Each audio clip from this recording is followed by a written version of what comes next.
So you have on your page real quick, Patrice, and I love this. Every founder has a story. Yes. So true. It is So true. right? So talk to us. Today Show. Like I've looked at your bio. You kind of built yourself up, and you went from the customer service space, right, of the restaurant industry, and then here you go, and you're getting further up. Is that right, or did I get that wrong? I wasn't in the restaurant industry. No, I was not. Reviewing. I'm sorry. It was a restaurant review. Yes. I'm so sorry. I was like, you would not want me in the customer service part of the restaurant industry. It would just not be good. No. First Bites. I mean, what'd you say? First Bites. That was First Bites. Yeah. So that was sort of my first. It's kind of in the middle of the story, but yeah, that was sort of my first foray, like after I had my first kid and I was still working at the Today Show and national TV. I think, a lot of parents can relate. You have your kids and at first, before you have kids, you think kids are going to be like a career ender and your life's going to be over. That's what at least I thought.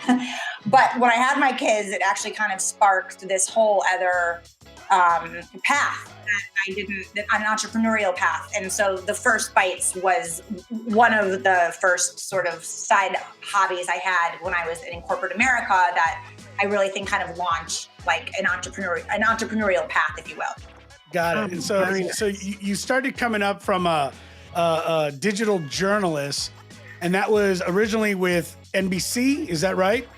Yeah, I always say I was a late bloomer. I really didn't get going until I was 30. I mean, I was very it was not one of these people that like graduated college and was like, this is what I'm doing. I mean, I sold books door to door all over the country for 3 years. It was like 100% commission job. Like nothing screams like you are lost in life when you graduate and you're like, I'm gonna just like go sell books. They were not Bibles, all around the country. And so I there was sort of a lot of that in my 20s and just like watching my friends get promoted and watching my friends have these like fancy corporate jobs. And, you start to wonder like, where did I go wrong? And eventually I sort of, found my path, but it was not linear at all. It was very, very wobbly. And then even so, I remember being an intern at 29. I was an intern at CNN,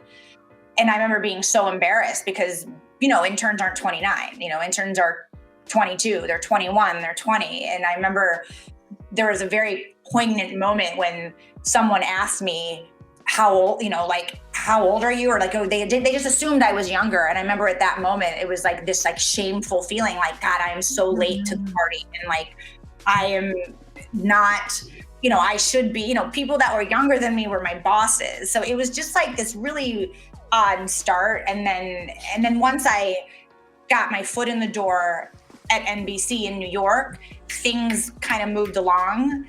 But anyway, for anyone listening, I just feel like there's angst, especially with social media, like you're not doing what you should be doing and you're behind and you're too late and you're too this and you're too that. But I'm like, I didn't have a normal job until I was 30. So like, it's okay wherever you are.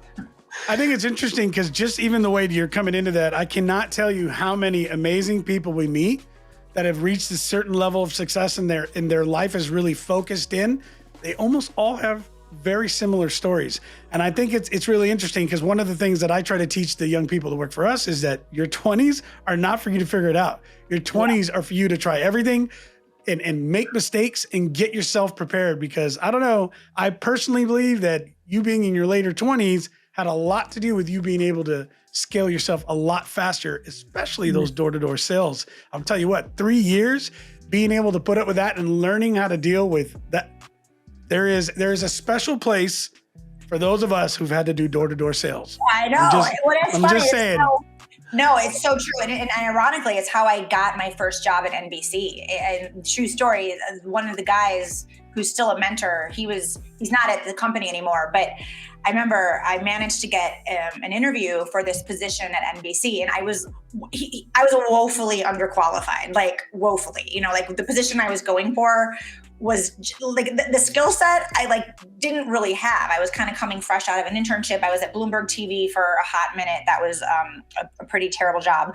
But I remember I was interviewing with him and we just started chatting about my background, and I don't know how we landed on it, but I started talking about door-to-door sales and he kept asking me all these questions. Fast forward, I ended up getting this job. It was not at the Today Show yet. It was the job right before the Today Show.